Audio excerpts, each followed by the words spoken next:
El volcán de La Palma está siendo una catástrofe digna de admirar para los expertos, pero la realidad es bien diferente. Está la vertiente geológica y la social, esa que está dejando a tantas personas sin recuerdos, sin futuro, sin su vida.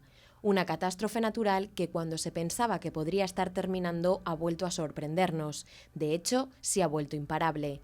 Miles y miles de hectáreas arrasadas que dejan una isla completamente llena de ceniza. Vecinos sin casa, sin poder salvar todas sus pertenencias y que tendrán que empezar de cero sin saber muy bien cómo. Historias desgarradoras las que viven los palmeros en estos días que nos hacen recordar la tragedia que se vivió en nuestra provincia, en Ribadelago, hace 62 años. Aunque lejos quedan las comparaciones. Sin duda, la catástrofe de Ribadelago tuvo un final más trágico con vidas arrebatadas. El reloj marcaba pasadas las 12 de la medianoche. Era una noche fría, oscura, invernal, de esas que con tanta frecuencia se viven en la comarca de Sanabria. El pueblo de Ribadelago guardaba silencio, sus vecinos se encontraban al calor del hogar. Pero de repente todo cambió. Un fuerte estruendo, ruidos, vecinos que miraban atónitos por las ventanas y puertas de sus casas y no entendían lo que ocurría. La presa de la Vega de Tera se había roto. Sí, esa que solo unos meses antes se había construido e inaugurado. Esa presa que había dado un hilo de esperanza a un pueblo que veía en ella un futuro prometedor se convirtió en la mayor pesadilla de este pequeño pueblo, una de las mayores catástrofes hidráulicas sucedidas en España. Los habitantes que seguían despiertos empezaron a oír ruidos, murmullo. Fue muy dura, yo tenía 7 años, entonces cuando mis padres oyeron el ruido que venía, pues se levantaron y mi padre se asomó a la ventana de la habitación y vio pues muchas, era espuma, pero él creyó que eran hombres con camisa blanca. Y era la espuma que venía el agua batida y claro, se dio cuenta que era espuma cuando vio que subía hacia la ventana. Entonces le dijo a mi madre, estamos perdidos, una presa ha reventado. Eso no se ha olvidado ni se va a olvidar jamás. Entonces aquella madrugada fue muy dura, pero bueno, pasó y nosotros estamos aquí, pero hay gente que no lo ha podido contar. El puente taponó el agua, la intentaba frenar, pero duró lo que duró. El puente cedió, la intensidad del agua era tan fuerte que nada podía pararla. Arrasaba con todo, el agua corría a gran velocidad por las calles. Me cogieron a mí a UPA, salimos. Antiguamente las llaves de la puerta pues eran unas llaves grandes tipo pajar y muchas veces no abrían bien, fallaban y la nuestra era una de las que fallaban, pero esa noche abrió la primera. Y nada más salir de la habitación y salir al balcón de la parte delantera de la vivienda, las habitaciones se fueron, 2 habitaciones que había se derrumbaron. Entonces estuvimos en el balcón, mi madre me cogió a UPAs porque el agua le llegaba al pecho a ella ya, ahí estuvimos los 3 hasta que mi padre pues tomó la decisión de quitarse la ropa interior, que pasaba mucha maleza, troncos, palos y todo, y dice, si me echo con ello me engancha alguno y me arrastra, porque pasaba una fuerza tremenda la corriente. Entonces se desnudó y se echó desnudo a esta zona, justo aquí, a estas piedras que ves ahí se echó y ahí salió y bueno, ahí había gente y ya le echaron algo de ropa por encima y tal, y mi madre y yo estuvimos en el balcón hasta que el agua bajó. Porque la presa lo que hizo fue el puente que está aquí enfrente mío para allá, era un puente muy bien construido y aguantó un montón. Entonces se hizo presa porque todos los troncos, los castaños milenarios que había por ahí, se hicieron presa en el puente. Entonces el agua por eso subió mucho. Al romper el puente, pues el agua se desinfló y bajó rápidamente y entonces pues ya entraron a sacarnos, un señor entró a sacarnos atado con una cuerda y nos sacó para esta casa, que era de mi padre también, y ahí estuvimos con un buen fuego hasta el día siguiente que nos llevaron para Zamora. Yo estaba en una casa, estaba con la novia, y resulta que nos rodeó el agua, pero bueno, tuvimos la suerte que había una roca al lado, y no iba de frente, sino que entró suave, hasta el primer piso subió el agua. Y nosotros allí esperando a ver lo que pasaba. El agua, al pegar con la roca, se desviaba, ¿no? Y entraba muy suave hacia la casa. Pero hasta que pues bueno, ya te digo, al primer piso llegó el agua y no sabíamos qué hacer, porque a esperar. No sabíamos lo que iba a poder pasar, lo que pasaría. Y después a la salida, cuando ya bajó el agua, pues el problema fue que íbamos a casa de los padres de mi novia y lo que nos encontramos fue un charco de agua, bueno, un pozo grandísimo, la casa no estaba. Y a esas horas de la noche, pues bueno, volvimos a casa y a esperar a que el día siguiente saliera la luz. La incertidumbre de no conocer el estado de las familias y el miedo se apoderaban de cada vecino. No sabían qué había ocurrido con sus familiares. Mis padres y mis hermanos estaban todos en esta zona. El pueblo son 2 barrios y ellos estaban en este barrio. Y yo no sabía nada de ellos. Entonces fue duro. Fue duro ese día. Sobre todo ese día fue muy duro. Hasta encontrarte con la familia, pues y ellos tampoco sabían de mí, porque no podíamos cruzar el río. El río nos quedamos, aquel barrio se quedó sin paso. Se fue el puente que había y nos quedamos sin poder pasar a este hasta que llegaron militares y Guardia Civil, pusieron unas pasarelas y ya pudimos pasar de un lado a otro. Con 7 años no eres consciente de la gravedad del problema como cuando tienes 20 o eres una persona adulta. Pues con 7 años veía el peligro, pero no lo veía como mis padres, que podíamos marchar los 3 y ahogarnos los 3, que estuvimos cerca de ello. Pero bueno, eso es un tema que a mí se me ha quedado grabado y yo me puedo morir con 1000 años, que a mí no se me va a olvidar jamás todo lo que ocurrió esa noche, lo que yo viví por lo menos. Algunos se quedaron en sus casas inmóviles, otros atrapados, y los que pudieron salir buscaban los sitios más altos del municipio para ponerse a salvo. Había que sobrevivir. Se buscaban los puntos más altos y veías, mientras el puente aguantó, pues veías que el agua subía, hasta que ya empezó a bajar cuando reventó el puente. La mayoría de aquel barrio de allí, los que pudieron salir antes, lo que te he dicho antes de quedar aislados en las viviendas, porque hubo mucha gente que quedó aislada en las viviendas y tuvieron la suerte de que esas viviendas no se derrumbaron. La que pudo salir fue el campanario. El campanario existe todavía porque era el campanario, no era el campanario de la iglesia, era un campanario para temas de... Antiguamente no había móviles, no había nada de eso, entonces se tocaba el fuego allí, se tocaba problemas allí, al concejo de los pueblos allí, era un campanario para cosas del pueblo. La gente que se dio cuenta de lo que pasaba, pues subió a la zona más alta, que es el campanario. Y ahí se tocaban el primero que llegó tocaba las campanas porque era aviso de esto, ¿no? De cuando hay un fuego o cualquier cosa, pues se tocaban las campanas. Y vamos, las campanas estaban sonando a todo momento, pero la gente que pudo acceder al sitio, pues bien, pero los demás se quedaron en casa. Salieron tan rápido que solo querían salvarse y ningún recuerdo material sobrevivió con ellos. Abajo estaba la cuadra, había 5 vacas, había una yegua, había 2 cerdos, había gallinas, todo se ahogó. En esta vivienda se quedaron un montón de gente, todo el barrio este que pudo salir antes de que el agua los aislara como nosotros, todos vinieron a esta vivienda porque era la más alta. Y ya estaban pensando en subir al desván, fíjate tú, si tienen que subir al desván aquí. Era una barbaridad, era una emoción tremenda y un desconsuelo, una noche fría, pues tremendo el tema. No quedó nada en la casa, todo lo salió flotando por la parte trasera. Hubo un baúl de mi padre que lo había traído de Norteamérica, porque mi padre estuvo en América de joven y apareció en la punta bajo del lago. Fíjate tú lo que pasó por ahí, por todos lados. Y este barrio fue un barrio afortunado, porque en este barrio solo murieron 3 personas, pero en el otro barrio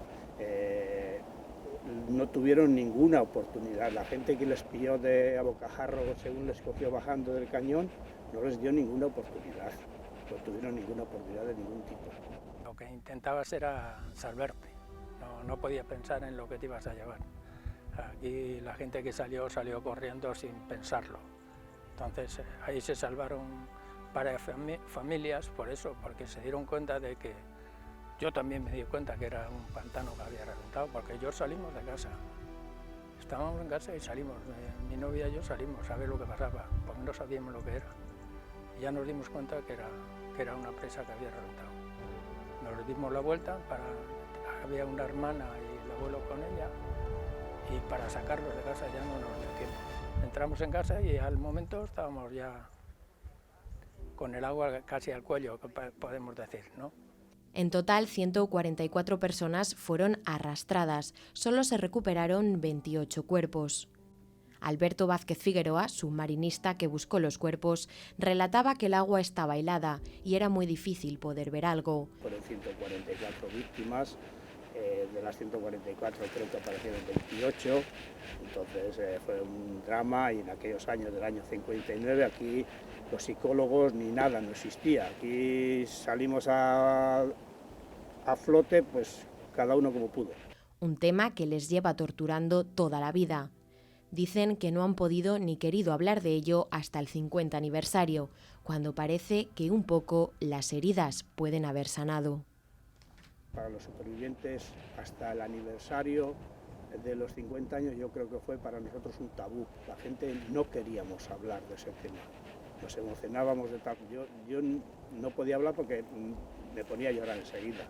Entonces, a partir del 50 aniversario, creo que nos dimos cuenta de lo que había pasado, de que teníamos que cambiar el chip para hablar de otra manera y comentarlo y hablarlo, porque lo teníamos todo guardado. Yo tengo 2 nietas y dije, Aitite, bueno, Aitite porque estoy en el País Vasco, otros yayos, pero bueno, cuéntanos, y muchas veces no puedo, no es que no quiero contarle, le he contado muchas veces, pero es que a veces digo, que me voy a poner a llorar y no quiero contaros. O sea, sí, le cuento, pero siempre tienes esa cosa ahí que te emocionas y que duele mucho. Además, los vecinos de Ribadelago señalan no recibieron ningún tipo de ayuda y la psicológica para intentar superar esta noche trágica les habría servido para sanar en parte sus heridas. Nosotros lo único que tuvimos al principio fueron todos problemas y al final igual con la empresa, porque en el año 59 pues no es igual que ahora, la gente está más preparada, entonces la empresa pagó lo menos que pudo pagar de víctimas, de animales y de todo. Entonces solo hubo problemas, amenazas a la gente que trabajaba, que si no cobraban lo que les daban los echaban y todos esos temas. Más ayudas en ese momento eran psicológicas, que no hubo nadie tampoco que te pudiera apoyar, porque ya lo que has perdido ya no te lo van a dar, ¿no? Pero psicológicamente sí nos hubiera hecho falta una ayuda de esas. Sin futuro, sin recursos, su única vía de salvación fue emigrar para buscar una vida mejor. Algunos de ellos lo consiguieron, pero no pueden evitar venir a Ribadelago para pasar unos días, para disfrutar del que algún día fue su pueblo, ese gran querido que les marcó la vida. Llegó la época de emigrar porque este pueblo vivía de la agricultura y de la ganadería. Entonces la agricultura, muchas fincas se quedaron que no se han vuelto a labrar. Entonces aquí no había ningún medio de vida, tuvimos que emigrar. Nosotros emigramos al País Vasco, donde vivimos en el Duranguesado, pero otros emigraron a Madrid, a Barcelona, a todos los sitios por ahí. Y aquí, pues bueno, sí quedan gente, pero muy poquita. A finales del año siguiente, el régimen franquista atendió en las necesidades de los vecinos y construyó un nuevo pueblo, Ribadelago el Nuevo, un pueblo que nada tenía que ver con el actual. Casas blancas que más bien parecen de estilo andaluz. Un proyecto, dicen, extremeño, que se construyó en la provincia de Zamora. Arquitectos destacados lo diseñaron, pero no se adaptaba a las necesidades de estos lugareños. Pueblo andaluz, plena Sierra Sanabresa. Ese proyecto parece que estaba en un pueblo de Cáceres y lo trasladaron aquí el caudillo, lo trasladó aquí por la urgencia del tema. Inventaron cosas que no son de esta zona, pero bueno, la vida es así, hay que respetar a todo el mundo. Bueno, el poblado nuevo es bastante ajeno a la arquitectura tradicional de la zona de Sanabria, ¿no? Se construyó con mucha rapidez para responder a las precisiones que se derivaban de los efectos de la tragedia. Y a pesar de que no es un poblado integrado, digo, desde el punto de vista arquitectónico, en los conceptos de la arquitectura tradicional, la arquitectura es una arquitectura de bastante calidad, ¿no? Hay edificios emblemáticos dentro de lo que podría ser ese núcleo, ¿no? que son la escuela, el ayuntamiento, la iglesia, que son obras muy interesantes de arquitectura. Están hechas por un grupo de arquitectos que trabajaban en el ministerio entonces, que estaban bastante distantes, ¿no? de estos patrones tradicionales que persistían en la zona de Sanabria, pero que sin embargo tenían una calidad arquitectónica grande y que yo creo que merece muchísimo la pena considerar y respetar porque forman parte, digamos, del gusto y de la tradición de una época, aunque sean un poco ajenos al lugar, y tienen ese doble interés. En el planteamiento del proyecto Ribadelago se preserva esa arquitectura con un respeto absoluto a los gestos, como antes decía, y a los detalles que la configuran y que la componen. La escultura de una mujer que protege en sus brazos a un bebé y los nombres de todas las víctimas esculpidos en el bronce. Además, surgió la idea del Museo de la Memoria de Ribadelago, que quiere ser todo un homenaje a esos vecinos, a los que le arrebataron la vida y que no se olvidan. Es un recuerdo perpetuo, porque ya va siendo hora. Por fin han adjudicado el dinero y se va a hacer este año, entre este año y el que viene. Entonces, iba siendo hora de que tengamos un recuerdo, aunque tenemos ahí en el otro lado la señora, pues era hora de que tengamos un recuerdo. Tenemos una exposición en la casa de abajo, allí en el cruce de Rabanillo, la casa del parque, tenemos una exposición que es de la asociación y la queremos trasladar ahí para que la gente la vea y que pueda revivir sus cosas ahí, sus creencias y su gente que se fue, porque ahí hay fotos de todos. Llevamos mucho tiempo detrás de esto también y por fin parece ser que ahora se va a hacer, pero vamos a ver si lo vemos. Es un recuerdo bonito, tenemos una exposición de esto, de fotos y todo, pero bueno, estaba puesta ahí, pero como el edificio no reunía muchas condiciones, se mojaban, hubo que quitarla y se llevó a la casa del parque que está ahí en el puente de Sanabria. Y la tenemos ahí esperando que nos hagan el museo para traerla ahí al museo. Bueno, el museo es se va a ubicar dentro del antiguo edificio del Ayuntamiento de Ribadelago Nuevo y es una reestructuración general del edificio manteniendo y respetando en términos generales la arquitectura de ese edificio de esa época, ¿no? Que está muy bien representada en todas las construcciones que se hicieron en el Ribadelago llamado Nuevo, ¿no? El planteamiento respeta todos los elementos complementarios, las carpinterías, las escaleras, las tonalidades de las paredes, los suelos, y plantea una serie de elementos de unos paneles que permiten unos recorridos determinados, y además el edificio está dotado con todas las infraestructuras e instalaciones necesarias para albergar el nuevo museo. Tiene zonas de archivo, tiene por descontado ascensor para personas con dificultades de accesibilidad, nuevos aseos y los despachos complementarios para la gente que vaya a gestionar el edificio, y una localización extraordinaria, ¿no? porque el edificio está situado en la plaza mayor de Ribadelago Nuevo, y en ese sentido está en el centro neurálgico de ese pequeño ámbito urbano, ¿no? Que se generó en los años 60 con posterioridad a la tragedia, ¿no? Porque 62 años después, recordar esta noche duele mucho. Los supervivientes no lo han superado. Catástrofes que surgieron hace décadas pero que permanecen en la memoria de todos día tras día y nos llevan a vivir con anhelo año tras año. Al final te voy a decir una cosa, nosotros fuimos unos afortunados, los supervivientes. Los que se fueron no tuvieron ninguna oportunidad. Yo tenía 20 y tengo 82. Entonces, eso jamás se puede olvidar, jamás, no se puede olvidar. Y revivir ahora esta catástrofe que surgió en la provincia de Zamora parece un paralelismo con lo que se está viviendo en La Palma. Los palmeros están perdiendo sus recuerdos, su futuro, pero por suerte no están perdiendo su vida.